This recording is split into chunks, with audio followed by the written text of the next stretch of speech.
Hello बच्चों, कैसे हैं आप लोग। मैं हूं अंकित कुमार और आज हम लोग पढ़ेंगे क्लास 12 का chapter number first, sexual reproduction in flowering plant.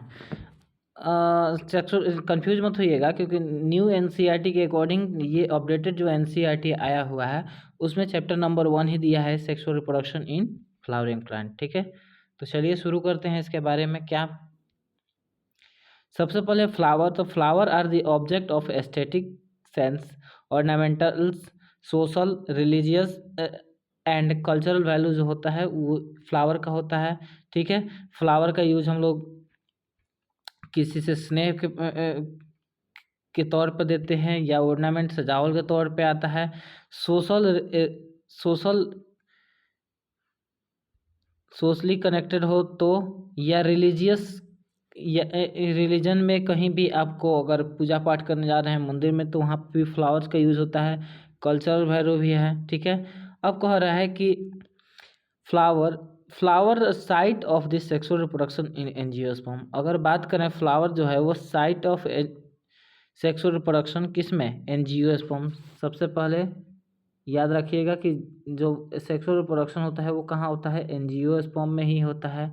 ठीक है, androecium and gynoecium are important sexual part of plants. ये प्लांट के इम्पोर्टेंट सेक्सुअल पार्ट्स हो गए। ठीक है, अब यहाँ पे हम लोग बात करेंगे, एक फ्लावर का डायग्राम दिया हुआ है तो इसमें हम लोग बात करेंगे तो ये स्टिग्मा, स्टाइल एंड ओवरी, ये जो पार्ट्स होता है ये तीनों को हम लोग बोलते हैं फीमेल पार्ट। ठीक है, एंथर, फिलामेंट ये हो जाता है मेल। ठीक है, एंथर एंड फिलामेंट।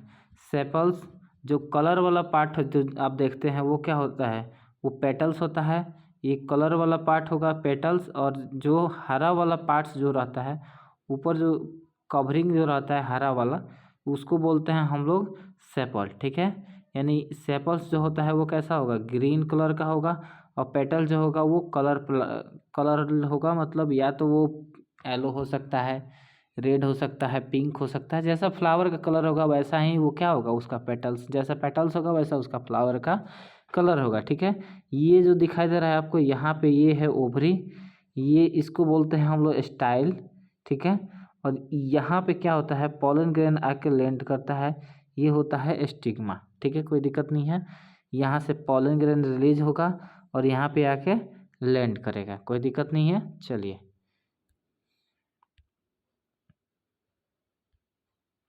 अब कह रहा है प्री फर्टिलाइजेशन इवेंट, मतलब जो फर्टिलाइजेशन से पहले जो इवेंट होता है उसके बारे में हम लोग जानते हैं। सबसे पहले स्ट्रक्चर एंड इवेंट्स।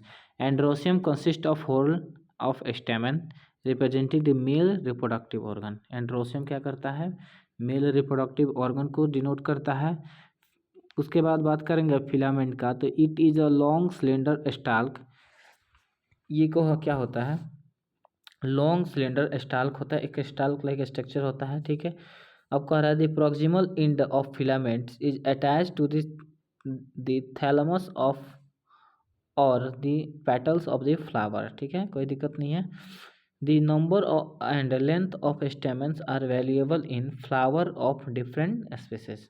मतलब नंबर जो होगा या लेंथ, स्टेमेन का जो लेंथ होगा या नंबर होगा वो क्या होगा, वेरिएबल होता है फ्लावर में। जो जैसा फ्लावर, जो भी स्पीसीज का फ्लावर होगा उसी स्पीसीज के अनुसार उसका स्टेमेन का लेंथ होगा और उसका नंबर होगा। ठीक है, अब बात करेंगे एंथर के बारे में, तो terminal terminal generally bilobed structure. Anther जो होता है वो टर्मिनल होता है और जनरली क्या होता है, सबसे टिप पे प्रेजेंट होता है। ठीक है, और ये बाइलोब्ड स्ट्रक्चर होता है। ठीक है, each lobe having two theca, यानी इसको हम लोग क्या बोलते हैं, डायथिकस बोलते हैं। ऑप्टेन और longitudinal groups run lengthwise separating the theca. ठीक है, the anther is four sided, इसके लिए इसको हम लोग टेट्रागोनल फोर साइडेड होता है, इसीलिए हमको इसको टेट्रागोनल बोलते हैं। Structure consisting of four microsporangia located at the corner, two in each lobe. ठीक है, कोई दिक्कत नहीं है।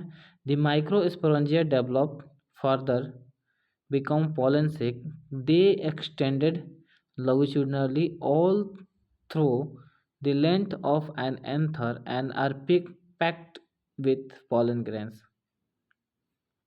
ये क्या होगा, pollen grain से पैक्ट होगा। पॉलन सेक कह रहा है कि माइक्रोस्पोरेंजिया डेवलप करेगा, उसके बाद बन जाएगा क्या, पॉलन सेक। और pollen sac extend, they are extended longitudinally all the through length and anther are packed with pollen grain, कोई दिक्कत नहीं है। अब बात करेंगे स्ट्रक्चर ऑफ माइक्रोस्पोरेंजियम। माइक्रोस्पोरेंजियम के बारे में बात करेंगे।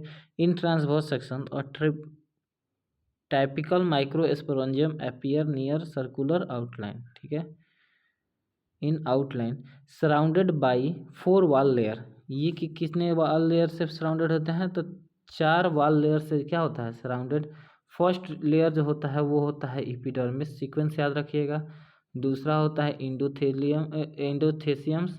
तीसरा होता है मिडिल लेयर।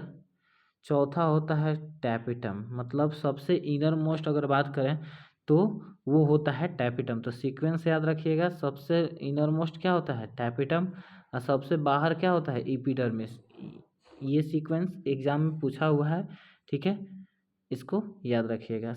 अब कह रहा है कि माइक्रोस्पोरेंजियम जो surrounded by 4 wall layers, 4 layer से सराउंडेड है। वो 4 लेयर तो बता दिए, एपिडर्मिस, एंडोथेसियम्स, मिडिल लेयर और टैपिटम, ठीक है, कोई दिक्कत नहीं है। नेक्स्ट कर रहा है outer 3 wall layer perform the function of protection. जो 3 वॉल लेयर जो होता है, आउटर 3 वॉल लेयर होता है, वो क्या करता है, प्रोटेक्शन का काम करता है। Helps in dehiscence of anther to release the pollen grains, ठीक है, ये सब क्या करेगा, डेसें एंथर को डेसेंस करने में हेल्प करेगा और पॉलन ग्रेन के रिलीज, पॉलन ग्रेन यानी पॉलन ग्रेन के रिलीज होने में हेल्प करेगा, ठीक है। लेकिन the inner most wall of layer is the tapetum. It help to nourish the developing pollen grains. Cells of the tapetum possesses dense cytoplasm and generally have more than one nucleus. इसके पास क्या होता है, more than one nucleus होता है। Cells of the tapetum possesses dense cytoplasm and generally have more than one nucleus, ठीक है। इसके पास क्या होगा, more than one nucleus होता है। मोस्ट इंपॉर्टेंट लाइन है, यहाँ से ये क्वेश्चन वहीं पूछा गया जाता है। और क्या पूछा जाता है, तो पूछा जाता है टैपिटम क्या करता है, ठीक है, तो नोरिशमेंट प्रोवाइड कराता है, ठीक है, इसको पॉलन ग्रेन्स को, ठीक है। अब इसके बाद हम लोग बात करेंगे स्पोरोजिनियस टिश्यू। तो ये जनरली यंग सेल में एंथर में मिलेगा, ठीक है। Group of compactly arrange homogeneous cells, it's occupied the centre of each microsporangiums. Microsporogenesis क्या होता है, तो microsporogenesis is the process of formation of microspore from PMC यानी पॉलन मदर सेल। अगर पॉलन मदर सेल से माइक्रोस्पोर का बनना ही क्या कहलाता है, माइक्रोस्पोरोजेनेसिस। जेनेसिस का मतलब ही क्या होता है, जनरेट करना है, ठीक है, यानी माइक्रोस्पोर का जनरेशन ही किसके से होता है, तो पॉलन मदर सेल, जिसको हम लोग बोलते हैं पीएमसी, ठीक है, शॉर्ट फॉर्म में पीएमसी, ठीक है। अब देखिए यहाँ पे एक फिगर दिया हुआ है, इस फिगर को ध्यान से देखिएगा। ये वाला लेयर जो दिखाई दे रहा है, सबसे आउटर मोस्ट लेयर, ये दिखाई दे रहा है हमको क्या, ये यंग एंथर है, ये एंथर हो गया। बी वाला दिखा है इनलार्ज व्यू दिखा रहा है, तो इसमें देखिएगा फर्स्ट लेयर जो दिखाई दे रहा है वो एपिडर्मिस है, सेकंड एंडोथेसियम है, थर्ड लेयर जो दिखाई दे रहा है वो मिडिल लेयर है, और फोर्थ यहाँ पे जो डॉटेड रेड रेड दिखाई दे रहा है ये क्या है, माइक्रोस्पोर मदर सेल है, ठीक है। और जस्ट इसमें अंदर जो दिखाई दे रहा है वो क्या है, टैपिटम, ठीक है, कोई दिक्कत नहीं है। टैपिटम जो है तो मोस्ट इम्पोर्टेंट फिगर है, इसको याद रखिएगा, क्योंकि इससे हूबहू ये फिगर दे देता है और बोलता है कि आप लेबल कीजिए, या एक कोई गैप कर देगा, बोलेगा कि आप इसके कैरेक्टर को लिखिए, मिसिंग जो है उसका कैरेक्टर को लिखिए या उसके फंक्शन को लिखिए, ठीक है। थर्ड फिगर जो है वो क्या क्या है, मैच्योर एंड जब एंथर डेसेंस होगा है तब उसका फिगर ये होता है, इसको दिखाया, ठीक है। तो ये जो दिखाई दे रहा है ये सब क्या है, पॉलन ग्रेन्स, कोई दिक्कत। अब कह रहा है as the anther mature and dehydrated the microspore dissociated from each anther and develop into pollen grains. The process of formation of microspore from the pollen mother cells PMC through meiosis is called microsporogenesis. ठीक है, अब कह रहा है कि process microspore का formation किसके द्वारा, तो पॉलन मदर सेल के द्वारा।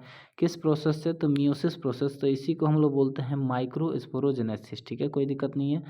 The microspores they are formed and arrange in cluster of 4 cells the microspore tetrad. ठीक है, किस फॉर्मेट में आएगा, तो माइक्रोस्पोर टेट्राड के फॉर्म में, यानी एक क्लस्टर ऑफ 4 सेल का एक क्लस्टर बन जाएगा। ठीक है, उसको हम लोग क्या बोलेंगे, माइक्रोस्पोर टेट्राड। ठीक है, नेक्स्ट टॉपिक है पॉलन ग्रेन। पॉलन ग्रेन क्या होता है, तो रिप्रेजेंटेड द मेल गैमेटोफाइट, यानी ये क्या रिप्रेजेंट करता है, मेल गैमेटोफाइट को रिप्रेजेंट करता है। 25 to 50 माइक्रोमीटर इन डायमीटर। इसके डायमीटर जो होते हैं वो 25 से 50 माइक्रोमीटर के होते हैं।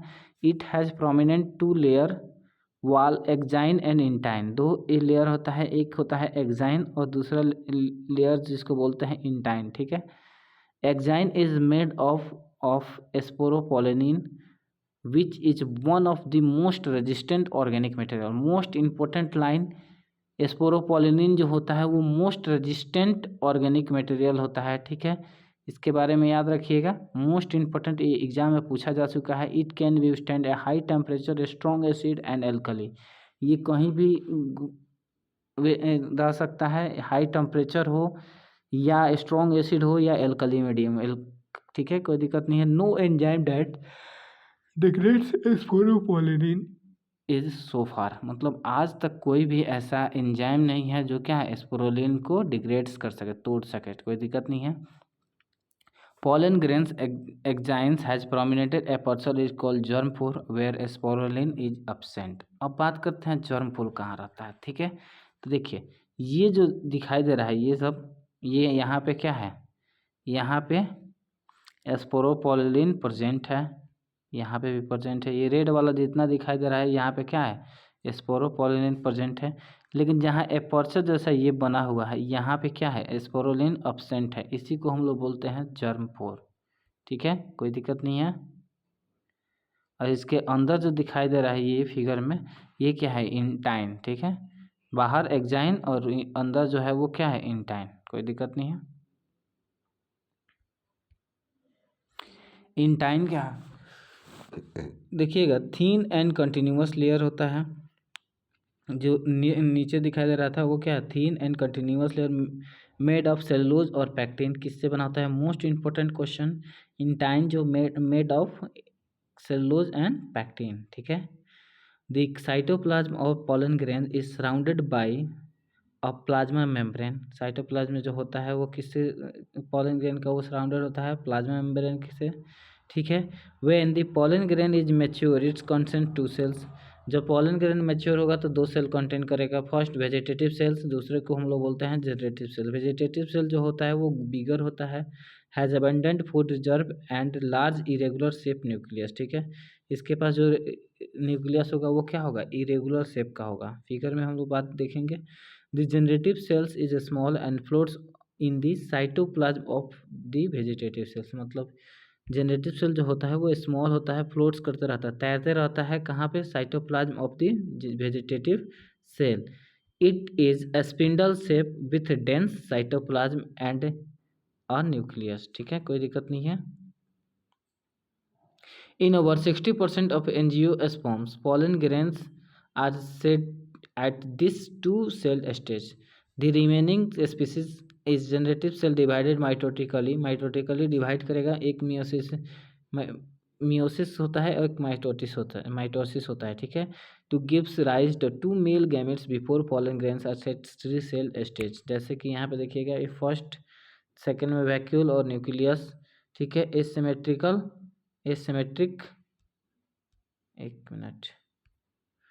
एसिमेट्रिक स्पिंडल, और ये है वेजिटेटिव सेल। और नीचे जो दिखाई दे रहा है ये क्या होगा, ये वेजिटेटिव सेल है और ये जनरेटिव सेल है। ठीक है, कोई दिक्कत नहीं है। चलिए,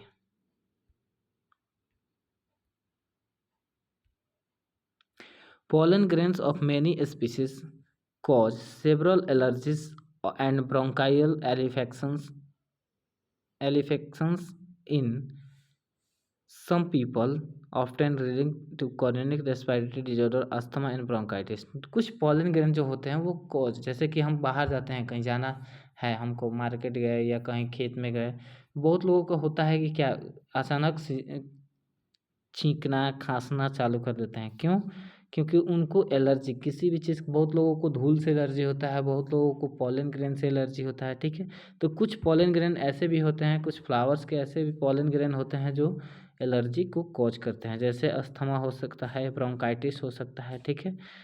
जिसमें से एक है पार्थेनियम, और जिसको हम लोग बोलते हैं कैरेट ग्रास यानी गाजर घास, that comes in India as a contaminant with imported wheat, ठीक है। इंपोर्ट किया गया था वीट को, तो उसके साथ साथ ये आया था, ठीक है। Has been ubiquitous in occurrence and cause pollen allergy, ये क्या करता है, ये पॉलन एलर्जी को कॉज करता है। Pollen grains are rich in nutrients, देखिए पॉलन ग्रेन जो होता है वो रिच किस में होता है, न्यूट्रिएंट्स में। इसमें सारे न्यूट्रिएंट्स, अधिकतर न्यूट्रिएंट्स क्या होते हैं, प्रेजेंट रहते हैं।